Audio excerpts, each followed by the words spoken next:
गांव को गोद लेकर दिखा देंगे हम। प्रेम प्याला सुधा का पिला देंगे हम। समय समय पर भारतवर्ष की धर्म धरा पर अवतार लिए महापुरुषों ने अपने अपने समय में जनजागरण के लिए अनेक उपाय किए। जनचेतना जगाने के लिए अपने अपने तरीके अपनाए। असली चीज महान आत्माओं की संकल्प शक्ति है। वह जो निशाना बना लेते हैं उसे पूरा करने के लिए पूरी ताकत लगा देते हैं। अपने प्रबल आत्मसंकल्प के बल से कामयाबी हासिल करते हैं।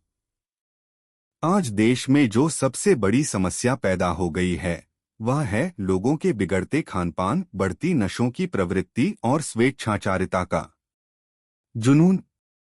आदमी आज बेतहासा भागा जा रहा है कनक और कामिनी की ओर। कंचन और कामिनी का गुलाम बनकर अपने सिद्धांतों को भूल सा गया है। मर्यादाएं टूट रही हैं। रिश्ते तार तार हो रहे हैं। मनोवृत्तियां चंचल होकर व्यक्ति को बेदम करती जा रही हैं। विषयों को अपना निशाना मानकर भोगवादी संस्कृति का पनपना मानव समाज के लिए नितांत घातक है। अपनी भारतीय संस्कृति के उदात्त आदर्शों को ताक पर रखकर सभी लोग लापरवाह हो गए हैं। आज गुरुजनों की बातें सुनना, उन पर अमल करना, आचरण में उतारकर मानवीय गुणों का विकास करना पिछले युगों की पिछड़ी बातें हो गई हैं।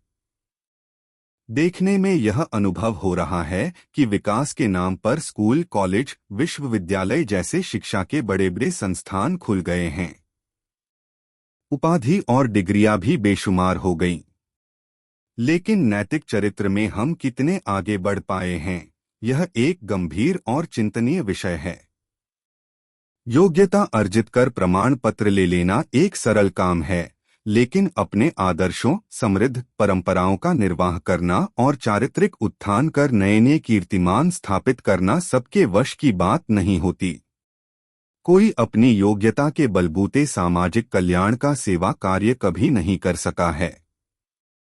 जब समय के जागृत महापुरुष पक्के इरादे से जीव जागरण के लिए अनथक परिश्रम करते हैं, तब मानवता की, प्रेम, सदाचार की, अहिंसा, सदाचरण की बेल बढ़ती है और एक अच्छे समाज की रचना होती है।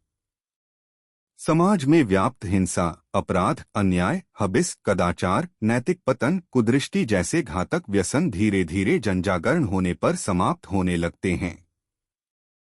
जनचेतना जागती है।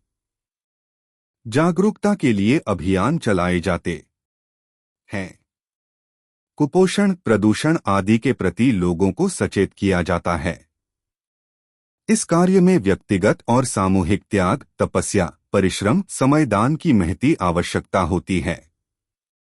जब तक त्यागी, तपस्वी, जनसेवक, परोपकारी महामानव आगे नहीं आएंगे, घर, परिवार, समाज, देश का सुधार संभव नहीं होगा। इसके लिए अनेक प्रकार के बाह्य और आंतरिक संघर्ष से रूबरू होना पड़ता है।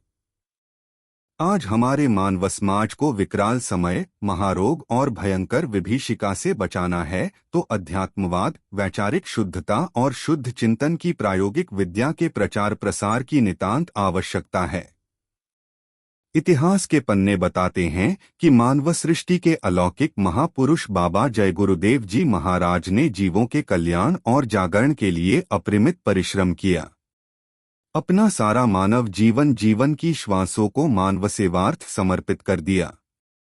उनके प्रबल संकल्प का ही यह परिणाम रहा कि भारत की करोड़ों करोड़ जनता को जगाकर जिन हाथों में तलवारें, तमंचे, बंदूकें, घातक हथियार थे, उन्हें फेंकवाकर उनके हाथों में भगवान के भजन की माला पकड़ा दी और उन्हें पक्का भजनानंदी बना दिया। यह असाधारण काम किसी सामान्य व्यक्ति के वश की बात नहीं।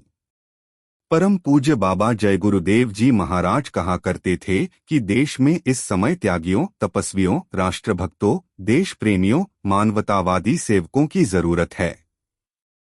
ऐसे त्यागी, तपस्वी महात्मा तैयार करते हैं।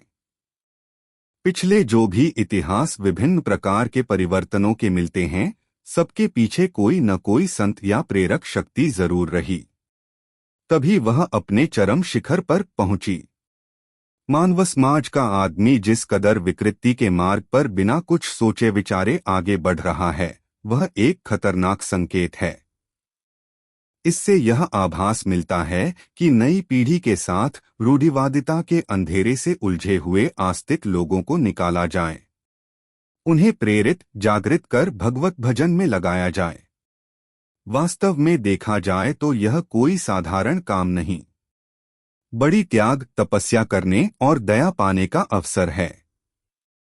आज आवश्यकता यह है कि सबको बिना किसी भेदभाव, संकीर्णता के जगाया जाए, उन्हें अपने कर्तव्य का बोध कराया जाए। यह काम जब किसी अभियान या योजना से किया जाएगा तो सरलता से सफलता अर्जित की जा सकती है।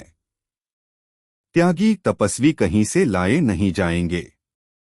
जो लोग जीवन में देश सेवा, मानव सेवा के लिए कृत संकल्प हो रहे हैं, उनका एक अच्छा समूह बनाया जाए, समय समय पर उन्हें उचित प्रशिक्षण दिलाया जाए। सकारात्मक दिशा में उन्हें ले चलने की जरूरत है।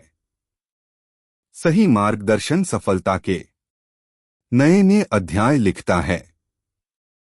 सच्चे मार्गदर्शन के साथ समाज पर पड़ने वाला प्रभाव भी बहुत मायने रखता है। नींव मजबूत रहेगी तो महल टिकाऊ होगा। नींव ही कमजोर हो गई तो महल का टिकाऊपन खोखला हो जाएगा। अच्छे संस्कारों की शिक्षा इस काम को और शिखर तक ले जाएगी। संक्षेप में यह कहना जरूरी है कि जो भारत की भावी संतानें सेवाभाव से अपने कदम उठाकर आगे आ रही हैं, उन्हें ताकत देकर उत्साह बढ़ाने के साथ यह आवश्यक है कि उनकी देखरेख निगरानी भी रखी जाए ताकि जोश और उत्साह ठंडा न होने पाए। माँ भारती के सपूतों को एक संबल चाहिए। गुरु की दया कृपा मजबूत किला है।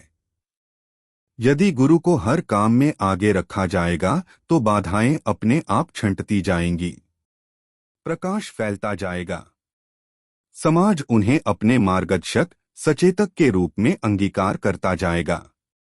गांव-गांव गोद लेकर गुरु महाराज का संदेश जनवरी से जनवरी तक पहुंचाना हमारा सबका परम कर्तव्य है। उत्साह ऐसा होना चाहिए कि गांव को गोद लेकर दिखा देंगे हम, प्रेम प्याला सुधा का पिला देंगे हम।